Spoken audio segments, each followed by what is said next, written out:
As a disclaimer, some of our episodes discuss topics that may not be fit for a younger audience. Some episodes also contain some swearing. This show was produced by the Geek Happy Network, constantly curious about the things we love. If you enjoy listening to Represented, remember to subscribe to the show on YouTube or on your favorite podcast app. Remember to leave a review. We'd love to hear your thoughts. Previously on Represented. But here in Nairobi, I've been well received. All the main platforms. I've been able to go to all the different radio stations, Homeboys, Capital, Citizen. Kenya's really been like my whole time was like, it's cool to be in the States and what have you, but for your home to acknowledge you, whatever level it is, and even the people that are acknowledging me are the people that run this, the people that are the hottest here in the country, the people with the numbers, people like Willie Tuva and DJ Flash, they've been pushing my songs like crazy. We did a video release at 6-4 Lounge in town a few weeks ago.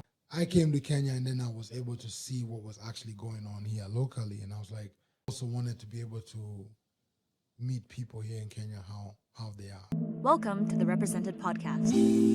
My name is Mick Narciso, and you are listening to the Represented Podcast. What's up? My name is Robert Mudhama, aka Lucid. Hi everyone, my name is Noni Rupia and you're listening to Represented Podcast.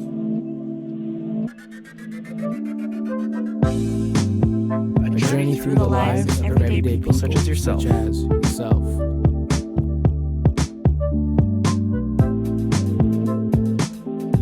me out on episode 2 of season 1. Listen to me on episode 9, season 1. Episode 7 of season 1. I think I couldn't be more happier and more like myself now. I feel It opened my eyes to why I think and feel the way I do, And they inadvertently teach me how to be more creative. And I'm excited to share that story.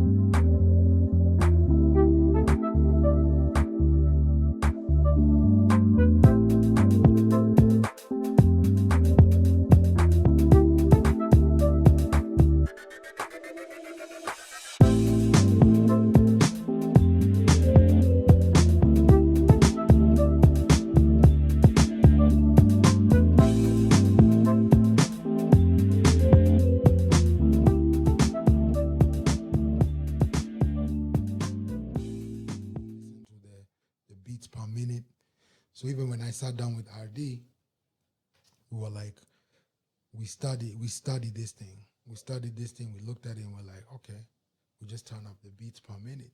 Kenyans like to dance. I come from Atlanta, strip club culture is different. People like to just vibe to music. Yeah, people like music with high energy. So like Hugh's like 100.3 BPM. For those that are into that, DJs and what have you, What are some of like the biggest changes you've seen over time with Nairobi, the culture here, maybe even the music? If you can share like some of your perspectives on what you left versus what you found. It's really dope to see that Kenya now has I want to say there's an underground scene that's really popping. It's not even so underground anymore because some of the people I used to see years ago still doing their thing are now the people popping now. So I feel like Kenya is at a place where we can have our own thing going on here. I think the challenge is now how to turn it into business, but as far as like having a scene that's thriving, this is probably the best Kenya has ever been. When I was growing up, you had 1 or 2 artists here and there, but there was a point where you knew the glass ceiling would be hit, no matter how talented the person was. Today, the kids today can produce music, put it out there. You can find an audience even outside of Kenya. So I think even just that dynamic alone of social media. I think the real question is, how did Tanzania beat us? Man. That's the question on my mind. On your mind. Tanzania. I feel like it's, I was having this conversation with with one of the executives at Radio Africa, and we're just having the conversation of why people like Jay-Z, T.I., all of them skip over Kenya and go to Tanzania. It's been happening for a long time. I've always seen it in that way because there was a time in Kenya I used to actually try to book shows. There's a time I tried to get Jeezy to come here in 2006 before Soul Survivor dropped. So I remember how challenging trying to pull that off was. And that was really before he really took off. And then in typical fashion, I learned that the Kenya scene, as far as live performance, people just don't do it. People don't come out for shows. Uganda, Tanzania, she was telling me like, hey man, it's nothing for them to have 45,000 people at an event, you know. To get 10,000 Kenyans to come to something, you're gonna have to sell alcohol very cheap and almost make it free to get a lot of alcohol for cheap, you know. Otherwise, if it's just a matter of Kenyans going out to perform, Kenyans want to drink and eat nyama choma, period, point blank. Yeah. And they want to sit around a table looking at each other, talking. That's why we are so good at Twitter. Chatty patties. Yeah. All that chatty chatty gossip, you know. Let me just say, I feel like the gossip culture is a little too crazy. You know, it's a little too crazy. You know, people getting smacked out here. People are really disrespectful. I need There's some discipline, right? I just don't know how much they can get away with it. Because this is still Africa, my friend. Dude. My friend. They can get... speaker, my friend. We shall discombobulate you will learn not to do that again. You know, Zima yote. Hiyo mziki ikwishe. So, I mean, Kenya is, I think if we can get past that whole, I feel like the older generation are really holding us back in more ways than one. And it's because they're not taking time to understand what the youth are saying. So big shout out to Ethics, the Sailors, and all the new kids coming up. Calligraph Jones, Kevo from K-Force, Timmy and 20, TNT, all that, you know, Barack Jacuzzi. I see a lot of young people coming up. You know, there's a lot of different people, man. Like, I'm a fan. Actually, I pay attention. You know, I'm not one of those rappers that pretends that, yo, I'm just in my bubble and, you know, I'm saying, I'm like chilling. You know, I'm tapped in. I see what's going on. And, you know, if you want to walk with me, you know, get at me, you know. I'm not hard to find, you know. But if we can put some things together, I mean, I'm down. That being said, shout out your socials before we forget. Oh, yeah. Follow me at Mr. Kamawe. That's Mr. MRKAMAWE.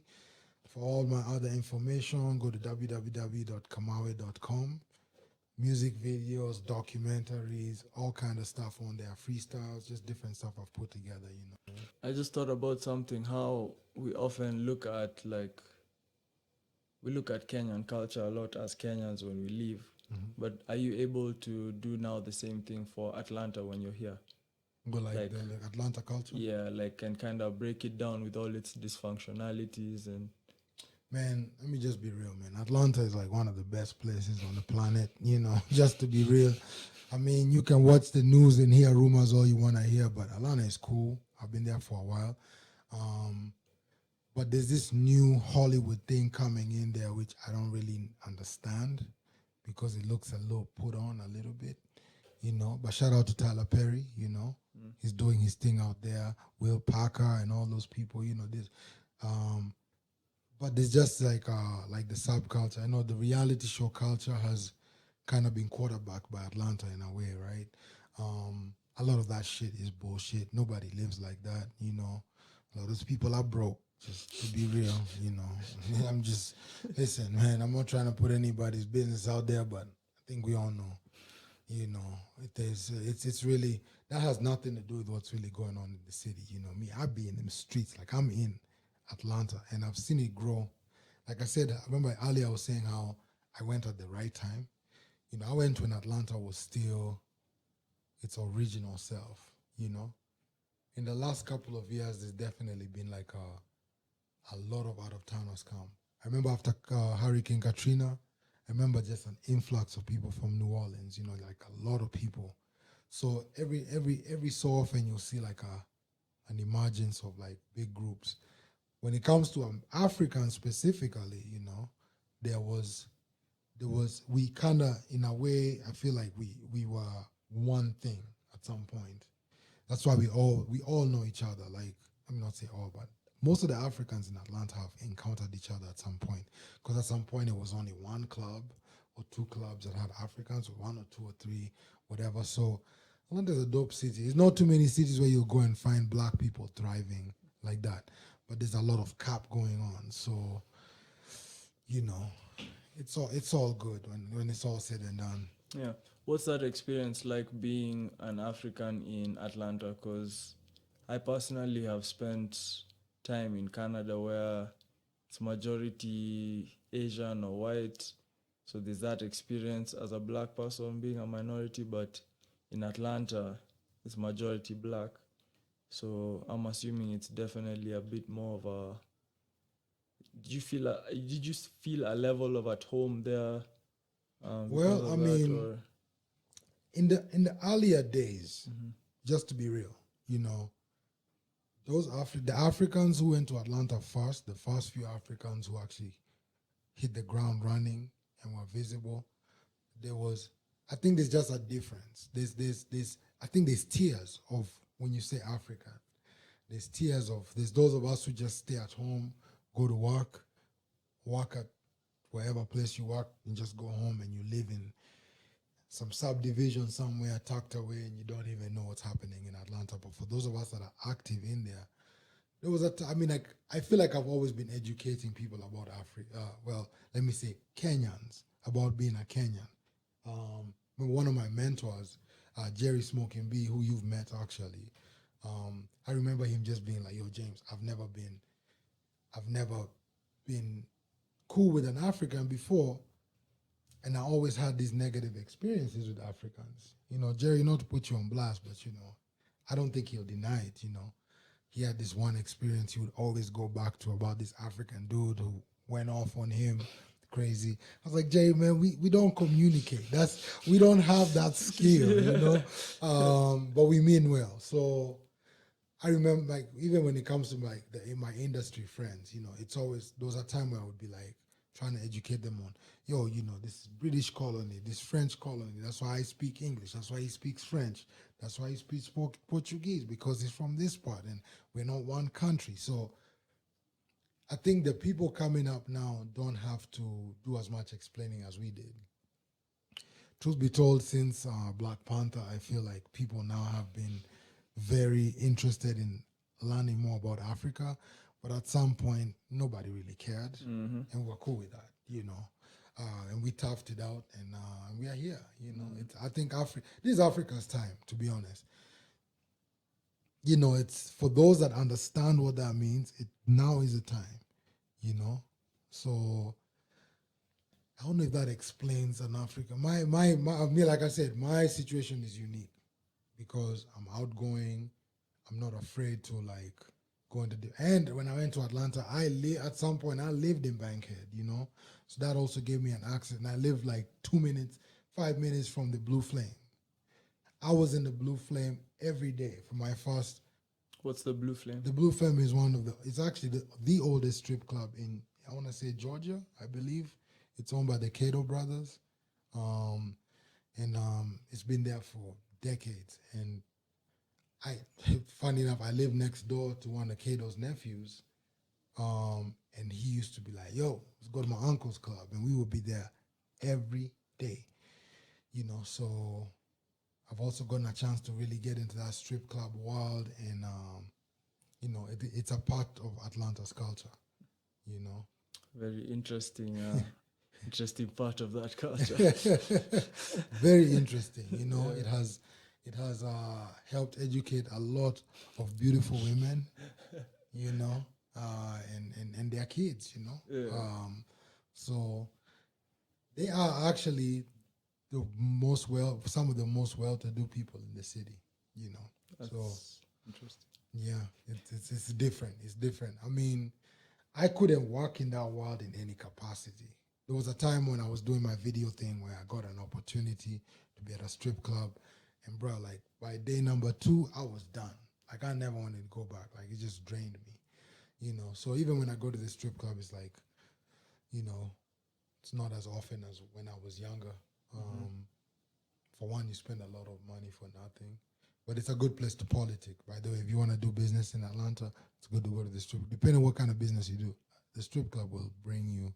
But yeah, I'm kind of good, you know. Yeah. What are some of the things that stand out as something interesting that someone should check out in Atlanta if they're ever visiting?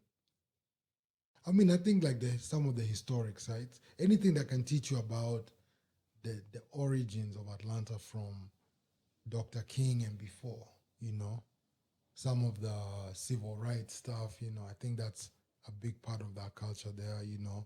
Starting from the airport. Yeah, there's a lot of history about just the black man in America and his transition throughout the generations. And Atlanta has a big part to play in, you know, putting that together with Dr. King and all the other people that have, I mean, it's not just Dr. King, there's a ton of people that have been in Atlanta who have, yeah, so there's, I mean, I think maybe that's the mature me talking. If you're into nightlife, it's definitely, you know, the nightlife is thriving, but you gotta have a check, you know, gotta have a check, otherwise you're gonna leave home alone. Leave alone and come back home alone. I'm just saying. Yeah.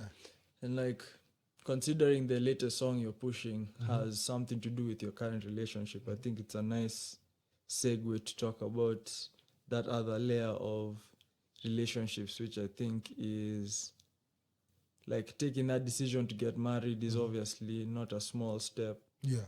And you decided to go there. Like, why did you feel it important to get married? Why is a relationship something that's so dear to you in that way?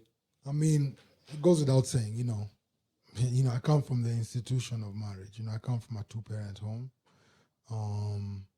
Like I said, no family is perfect, but you see the benefits of having a man and a woman in a house. You know, for a man, you know, women balance us out. They have a way of, women are just, truthfully speaking, and not to sound like I'm pandering, they're better than us. You know, like when it comes to, they are able to multitask. They're able to do things that we can't. You know, we are hunters. You know, so there's something about having that foundation. You know, a rock.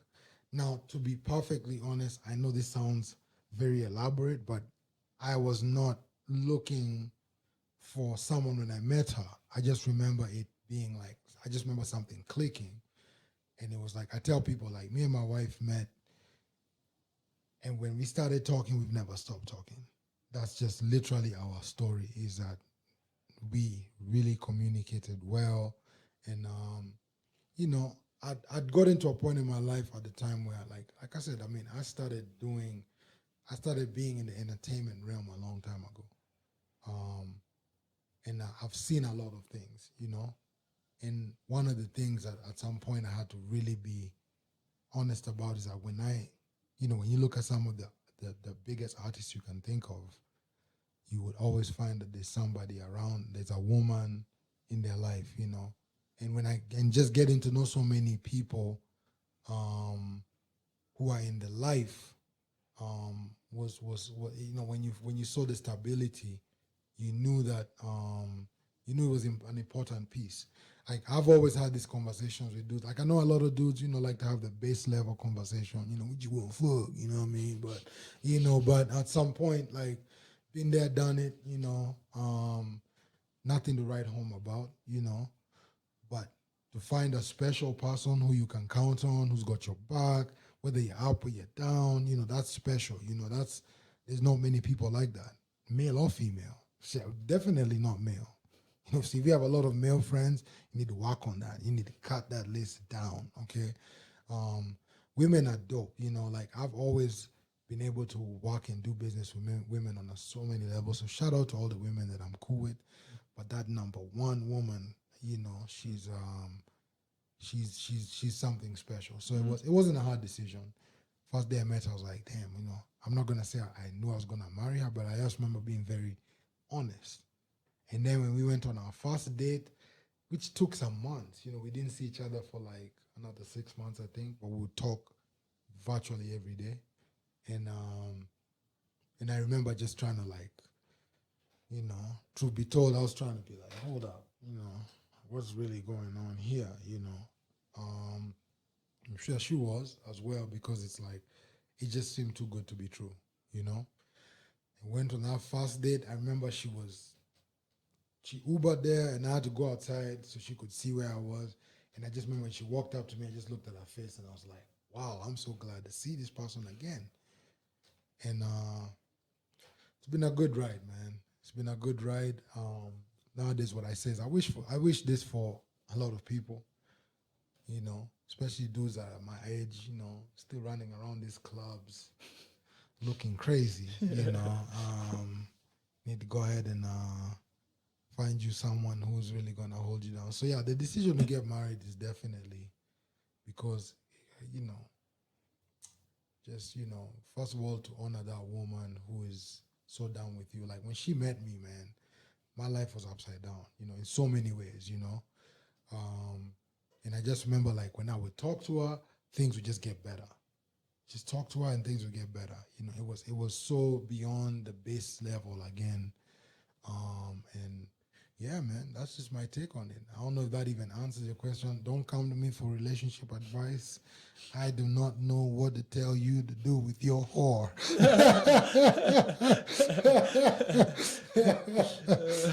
As for me and mine and my lady, I think, yeah. So it's at the end of the day, by the way, just like I said about education, relationships, I'm not one that's going to run around and be like, you need to get married, I got to this point somehow, there was a point in my life you could have told me I was not going to have 5 wives.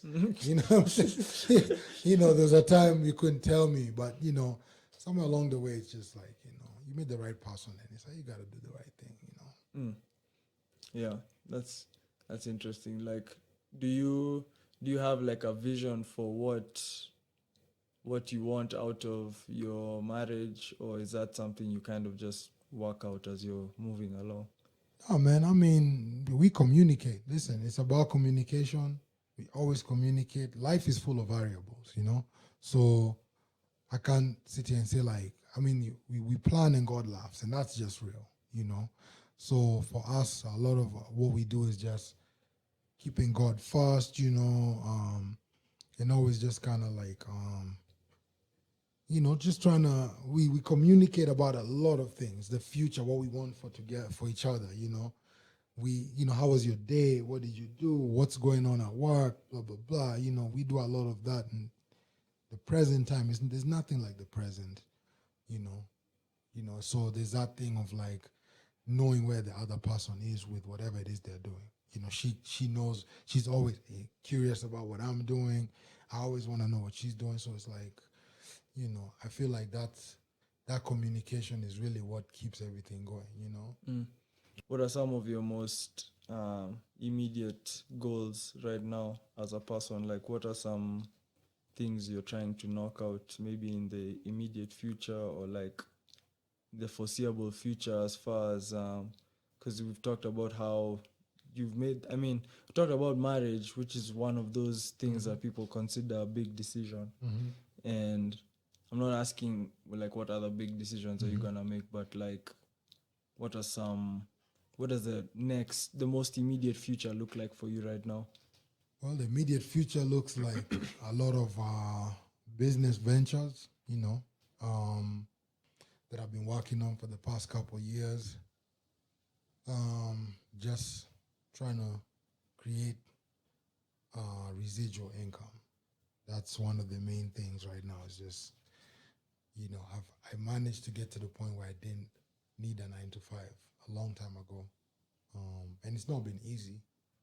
That was my first big hurdle to climb. Now my next hurdle is to be able to just make sure that by the time I start bringing kids into this world, money is not the issue, and I can focus on raising my children, you know what I mean? And giving them a quality of life not just material wise, but quality of time. Because time is like one of the best assets we have while we're here.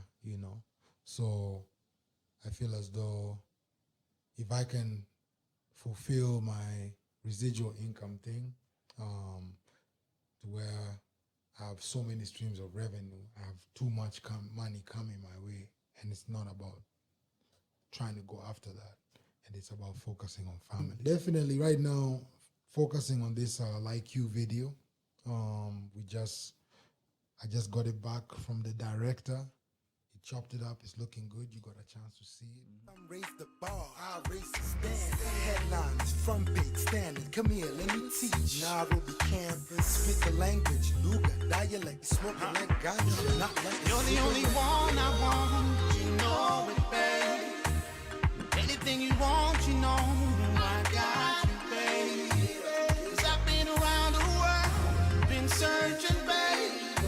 There's no one like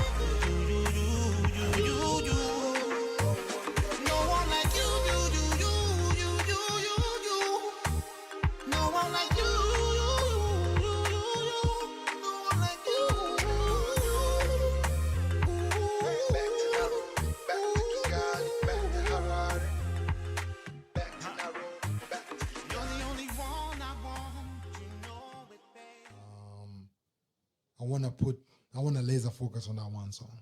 I really believe in it. I think that it has great potential. It actually has great potential. And not to mention, I got my boy JL in there. He and I got a great story together. One day we'll get to share just how we even connected with the world. But Like You is the one thing that I want people to focus on. When the video comes out, share it, post it.